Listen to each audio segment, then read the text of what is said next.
Hello students, this is नीलम।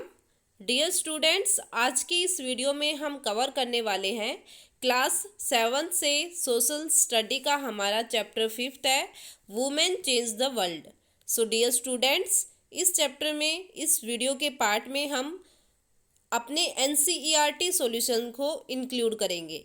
तो इससे पहले जो वीडियोस थी उसमें हमने अपने चैप्टर को अच्छे से पढ़ लिया है, अच्छे से समझ लिया है और उससे रिलेटेड क्वेश्चन को भी साथ के साथ कवर किया है। तो एक बार हम सभी क्वेश्चन को साथ के साथ रिवाइज करेंगे और देखेंगे कि इस चैप्टर में हमने कौन कौन से इम्पोर्टेंट क्वेश्चन को पढ़ा है, लिखा है और याद किया है। ओके, तो फर्स्ट क्वेश्चन हमारे पास आता है, how do you think stereotypes about what women can or cannot do affect women right to equality? Stereotype कौन पर्सन होते हैं? स्टेरोटाइप हम उन पर्सन्स को बोलते हैं, वो लोग होते हैं जिनकी थिंकिंग बहुत ही पुरानी होती है। जैसे पहले के लोग ये सोचते थे ना, लड़के और लड़की बिल्कुल भी एक समान नहीं है, उनमें अलग अलग, उनको अलग अलग रखना चाहिए, उनमें डिफ्रेंशिएट करना चाहिए, बॉयज़ के ऊपर ज़्यादा फोकस करना, गर्ल्स के ऊपर कम फोकस करना।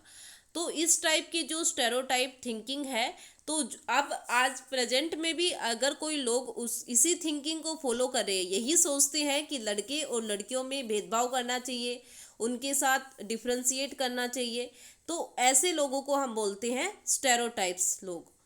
तो हमें ये बताना है कि जो स्टेरोटाइप लोग सोचते हैं कि वुमेन क्या कर सकती है, क्या नहीं कर सकती, तो इस वजह से वुमेन के लिए जो राइट टू इक्वालिटी है उसके ऊपर क्या इफेक्ट पड़ेगा। आंसर है हमारे पास, stereotypes about what women can or can not do affect women right to equality. तो जो स्टेरोटाइप पर्सन है, जो ये सोचते हैं कि जो महिलाएं हैं वो क्या कर सकती है और क्या नहीं कर सकती, इसका सीधा असर इक्वालिटी पर भी जाता है। कैसे? They are termed weak and incapable of doing strong work. क्योंकि स्टेरोटाइप्स लोग ये सोचते हैं, जो रूढ़िवादी लोग हैं, जो पुराने विचारों के लोग हैं, वो ये सोचते हैं कि महिलाएं वीक और इनकैपेबल है कोई भी स्ट्रॉन्ग वर्क करने के लिए। It is because of this reason that women are called inferior to man. और यही एक रीजन है जिसकी वजह से वुमेन, जो महिलाएं हैं, वो उनको ये लगता है कि मैन उनसे ज़्यादा ऊपर है और वुमेन उनसे कम है। मतलब उनको बचपन से ही यही सिखाया जाता है कि जो आदमी है, जो मैन है, उनको ज़्यादा प्रेफरेंस दी जाएगी और जो महिलाएं हैं, वुमेन है, उनको कम प्रेफरेंस दी जाएगी। और वो यही सीखती भी है, जैसा उन्हें सिखाया जाता है वो उस बात को फॉलो भी करती है। They are paid fewer salaries wages than their more counterpart. अगर वो ज़्यादा काम भी करे, अगर महिलाएं मैन से, आदमी से ज़्यादा भी काम करे, तो भी उनको सैलरी और वेजेस का बहुत कम, मतलब जितनी सैलरी एक मैन को मिलती है, एक आदमी को मिलती है, उतनी सैलरी एक वुमेन को, एक महिला को नहीं दी जाती। तो ये सब किसकी वजह से है? जो स्टेरियोटाइप पर्सन है, जो ये सोचते हैं कि महिलाएं और आदमी, मैन और वुमेन में डिफ्रेंशिएट करना चाहिए।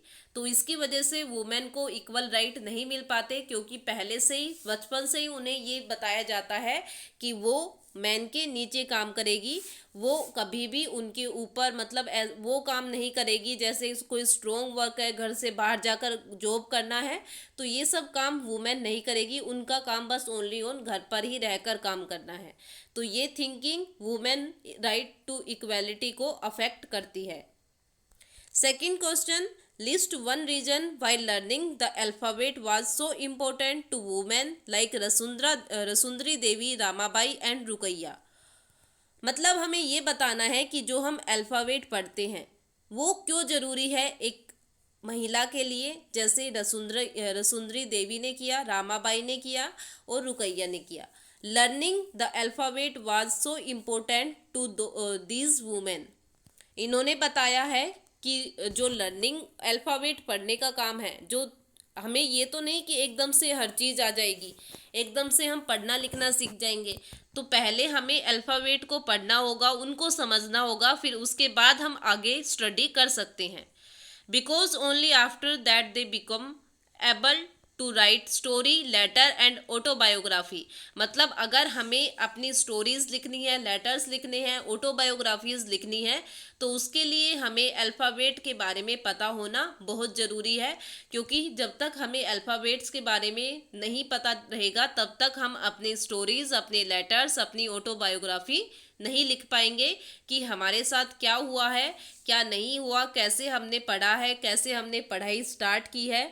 तो ये सब के बारे में हम लोगों को, महिलाओं को नहीं बता पाएंगे। तो उसके लिए ज़रूरी है कि जो सभी वुमेन हैं उनको अल्फ़ाबेट के बारे में पता होना चाहिए।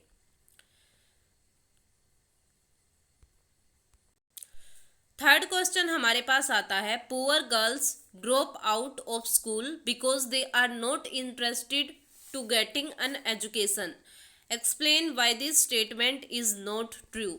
मतलब ये माना जाता है, ये बताया जाता है कि जो गरीब लड़कियां होती है वो स्कूल छोड़ देती है, और उनके छोड़ने का रीज़न क्या होता है कि वो पढ़ाई में बिल्कुल भी इंटरेस्टेड नहीं है, वो शिक्षा लेने में, पढ़ने में बिल्कुल भी इंटरेस्टेड नहीं है। क्या ये स्टेटमेंट सही है? तो ये तो बात बिल्कुल है कि ये स्टेटमेंट बिल्कुल भी ठीक नहीं है। तो क्यों नहीं है ये बताना है हमें। तो जो स्टेटमेंट हमें दे रखी है ये गलत है। और क्यों है? There are no facility in rural area, specially in Adivasi area. क्योंकि पुअर गर्ल्स, जो गरीब लड़कियां हैं, वो स्कूल नहीं जा पाती। और रीज़न क्या है उसके? फर्स्ट रीज़न है कि रूरल एरिया में एजुकेशन से रिलेटेड कोई भी फैसिलिटी नहीं है, और स्पेशली जो आदिवासी एरिया है वहाँ पर तो कोई भी फैसिलिटी देखने को नहीं मिलती। Second, not even proper schools भी नहीं है। No teacher in the school on regular basis, कोई रेगुलर बेसिस पर टीचर भी नहीं है स्कूल में।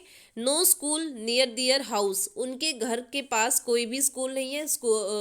स्कूल जाने के लिए उन्हें बहुत दूर जाना पड़ता है। No transport facility if the school are far away, अगर स्कूल ज़्यादा दूर है तो वहाँ तक जाने के लिए कोई भी ट्रांसपोर्ट फैसिलिटी नहीं है, पैदल ही जाना पड़ता है। Families too poor to afford schooling expenses, जो फैमिलीज़ हैं, जो परिवार के लोग हैं, वो स्कूल के एक्सपेंसेस को अफोर्ड नहीं कर सकते क्योंकि वो बहुत ज़्यादा पुअर है। Discrimination on the basis of caste, creed, religion and sex, हमेशा लड़कियों के साथ कास्ट के अकॉर्डिंग, क्रीड के अकॉर्डिंग, रिलीजन और सेक्स के अकॉर्डिंग उनमें डिस्क्रिमिनेशन किया जाता है। Preference for boys for education and not girl, हमेशा बॉयज़ को ज़्यादा प्रेफरेंस दी जाती है और गर्ल्स को प्रेफरेंस नहीं दी जाती। तो ये सब भी रीज़न है जिसकी वजह से जो पुअर गर्ल है वो स्कूल ड्रॉप आउट कर देती है और वो स्कूल नहीं जा पाती। क्वेश्चन नंबर फोर्थ हमारे पास आता है, can you describe two method of struggle that women movement use to raise issues. क्या आप कोई दो ऐसे मेथड बता सकते हो जिससे हमें ये पता चले कि वुमेन मूवमेंट जो है वो उनके अकॉर्डिंग कैसे हम अपने इश्यूज़ को राइज कर सकते हैं, लोगों को बता सकते हैं। If you had to organise a struggle against stereotypes about what women can or can not do, what method would you employ from the one that you have read about, why would you choose this particular method. मतलब question में हमें ये बताया गया है, ये पूछा गया है कि हमें वो बातें बतानी है जिसकी वजह से वुमेन के साथ जो डिस्क्रिमिनेशन हो रहा है वो क्या कर सकती है, क्या नहीं कर सकती, उन्हें क्या करना चाहिए, कौन सा काम करना चाहिए, कौन सा काम नहीं करना चाहिए, क्या चीज़ पढ़नी है, क्या नहीं पढ़नी। तो ये जो अलग अलग टाइप के उनके ऊपर एक टाइप से कि रोक लगाई जाती है कि वो पढ़े ना। तो स्टेरियोटाइप पर्सन जो ये सब करते हैं तो उसको ख़त्म करने के लिए ऐसे कौन कौन से मेथड है जो अडॉप्ट कर सकते हैं जिससे वुमेन को अपने इश्यूज़ को राइज करने में हेल्प मिलेगी। तो वो कौन कौन से मेथड है उनके बारे में बताना है। तो आंसर हमारे पास आता है सबसे पहले कंपेनिंग, कि हम कंपेनिंग कर सकते हैं, लोगों को जागरूक कर सकते हैं। To fight discrimination and violence against women, क्या कर सकते हैं कि वुमेन, महिलाओं के साथ जो भेदभाव होता है, जो हिंसा होती है, उनके साथ जो मारपीट होती है उसके लिए लड़ सकते हैं। Women group spoke against dowry death sexual harassment. अगर किसी जो महिलाओं का समूह है वो ये जो डोवरी सिस्टम चला हुआ है कि अगर दहेज दोगे तभी लड़कियां आराम से रहेगी, अदरवाइज उनको मार दिया जाएगा। तो जो डोवरी डेथ इसके अगेंस्ट बोल सकते हैं। जो सेक्सुअल हरासमेंट है उसके बारे में भी, उसके अगेंस्ट भी अपनी इश्यूज़ को राइज कर सकती है कंपेनिंग से। Laws were formulated in 1997 to protect women against sexual harassment. और इसीलिए गवर्नमेंट ने एक लॉज भी पास किया था 1997 में, जिसमें महिलाओं के साथ अगर कोई जोर ज़बरदस्ती होती है तो वो उनको बचाएगा। Anti dowry laws were passed in 1980s और 1980 के दशक में एंटी डोवरी लॉज भी पास हुए कि अगर जो दहेज प्रथा थी उसको ख़त्म किया गया। तो ये कंपेनिंग करके महिलाओं को बताकर कि उनके पास क्या क्या राइट्स हैं, उनको कौन कौन से लॉज प्रोटेक्ट करते हैं, तो उनको जागरूक करके कंपेनिंग करके हम उनको बचा सकते हैं। उनके जो उनके साथ उनको जो स्ट्रगल करना पड़ रहा है उस स्ट्रगल से उनको बाहर निकाल सकते हैं। सेकेंड, रेजिंग अवेयरनेस, अवेयर करना। It is an important part to raise public awareness about women right issue. लोगों को हम जागरूक कर सकते हैं कि जो वुमेन राइट है वो भी इम्पोर्टेंट है, महिलाओं को भी उनके अधिकार मिलने चाहिए। और इसके लिए हम क्या कर सकते हैं, पब्लिक रैलीज निकाल सकते हैं, डिमॉन्स्ट्रेशन कर सकते हैं। तो ये सब मेथड यूज़ करके हम जो वुमेन राइट है उनसे रिलेटेड कोई इशू है उसको हम पब्लिक के सामने ला सकते हैं, लोगों को जागरूक कर सकते हैं। और उसके बारे में मतलब जब लोगों को पता चलेगा तो वो पब्लिक इशू बनेगा और फिर उसके ऊपर गवर्नमेंट कोई ना कोई एक्शन जरूर लेगी।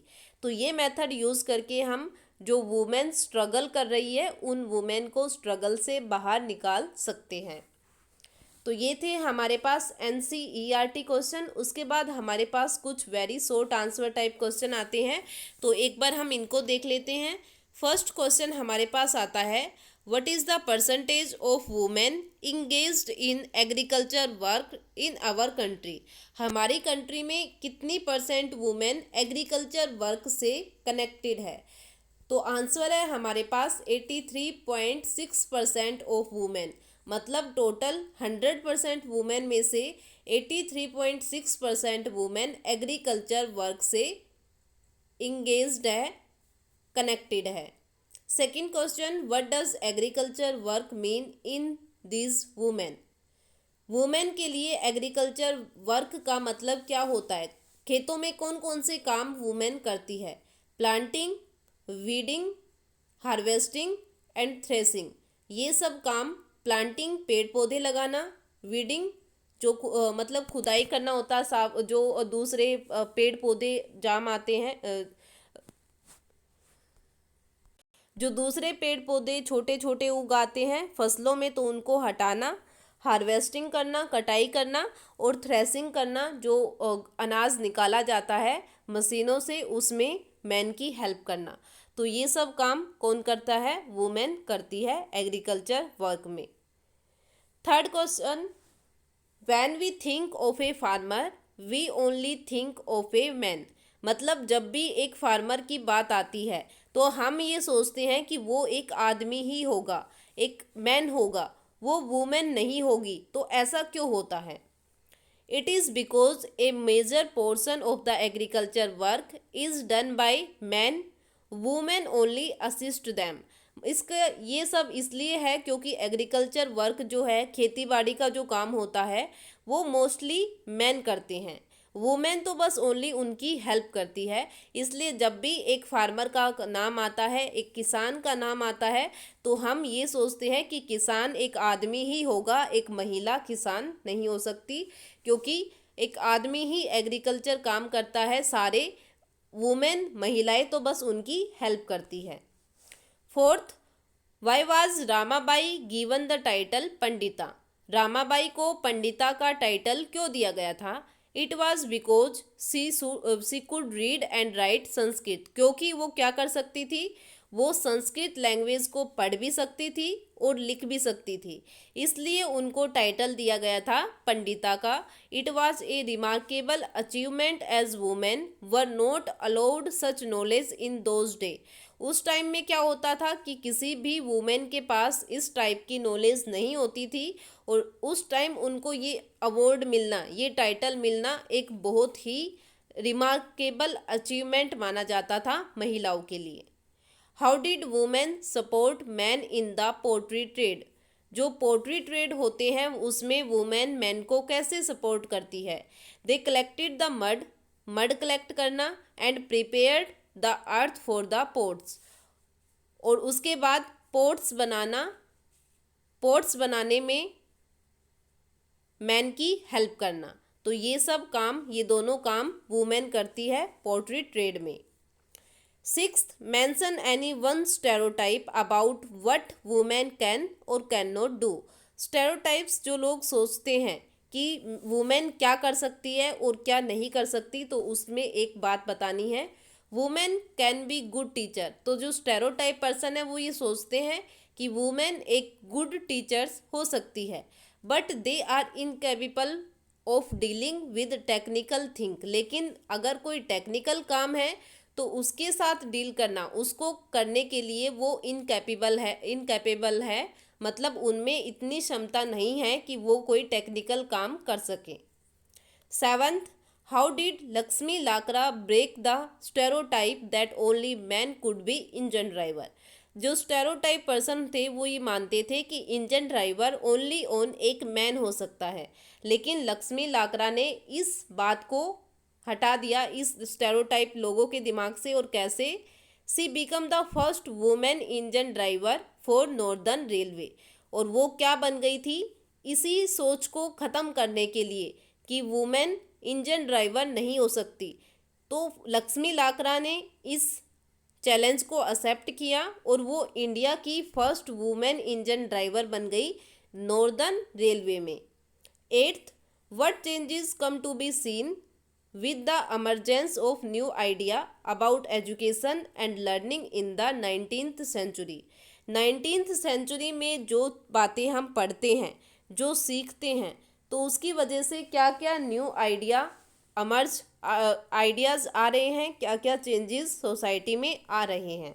School become more common and communities that had never learn reading and writing started sending their children to school. तो 19th सेंचुरी में क्या हो गया कि एजुकेशन सिस्टम के लिए थोड़ी सी अवेयरनेस लोगों में स्टार्ट हो गई एजुकेशन के लिए, और उन्होंने अपने बच्चों को स्कूल भेजना स्टार्ट कर दिया ताकि वो पढ़ लिख सकें। 9th, वो was Rashsundari Devi. What did she write in her autobiography. Rashsundari Devi कौन थी और उन्होंने अपनी ऑटोबायोग्राफी में क्या लिखा। Rashsundari Devi was a housewife from a rich landlord family in West Bengal. Rashsundari Devi एक हाउसवाइफ थी एक बड़े जमींदार के घर में वेस्ट बंगाल में। She wrote about her everyday life experience in her autobiography. और उसने अपनी पहली मतलब इंडिया की पहली वुमेन थी जिसने अपनी ऑटोबायोग्राफी खुद लिखी थी, और उसमें क्या लिखा था? अपने बारे में, अपनी एवरीडे लाइफ के बारे में लिखा कि उसकी लाइफ कैसी थी, क्या करती थी वो, उस सब के बारे में अपनी ऑटोबायोग्राफी में लिखा। What did Rukaiya Shekhawat Hussain do for the girl. Rukaiya Shekhawat Hussain ने लड़कियों के लिए क्या किया था? She started a school for girls in Kolkata which is functioning even today. उसने गर्ल्स के लिए एक स्कूल स्टार्ट किया कोलकाता में, जो आज भी बिल्कुल अच्छे से काम कर रहा है। Mention any two reason why many girl do not continue their education. काफ़ी लड़कियां ऐसी है जो अपनी एजुकेशन कंटिन्यू नहीं कर पाती, तो उसके रीज़न क्या है? Poverty and discrimination. तो पुअर्टी, गरीबी, और भेदभाव दो ऐसे रीजन हैं जिसकी वजह से लड़कियां अपनी एजुकेशन कंप्लीट नहीं कर पाती। What is the purpose of conducted एक सेंसस एवरी 10 ईयर। हर 10 साल बाद जनगणना की जाती है, तो वो क्यों की जाती है? Census is held every 10 years to count the whole population of the country. एक कंट्री की वोल पॉपुलेशन, पूरी पॉपुलेशन को काउंट करने के लिए कि कंट्री में कितने लोग हैं, इसके लिए सेंसस की जाती है, जनगणना की जाती है हर 10 साल के बाद। It also gather detail information about the people living in India. India में जो लोग रह रहे हैं उनके बारे में डिटेल कलेक्ट की जाती है, जैसे उनकी एज कितनी है, स्कूलिंग कितनी की है उन्होंने, क्या काम वो कर रहे हैं, और भी काफ़ी बातें सेंसस से पता लगाई जाती हैं। What is meant by the women movement? Women movement से क्या मतलब है? Women as a whole struggle for a long to bring out all around improvement in women condition. मतलब जो वुमेन स्ट्रगल कर रही है काफ़ी लंबे टाइम से, तो उस स्ट्रगल से महिलाओं को बाहर निकालने के लिए, उनकी उस कंडीशन को इम्प्रूव करने के लिए जो काम किया जाता है, जो एक एक्शन लिया जाता है, उसको बोलते हैं women movements. Okay. 14th, what happened to Satyarani daughter? जो सत्यरानी की बेटी थी उसके साथ क्या हुआ था? Her daughter was murdered for dowry. उसकी बेटी की हत्या कर दी गई थी, मर्डर कर दिया गया था दहेज के लिए।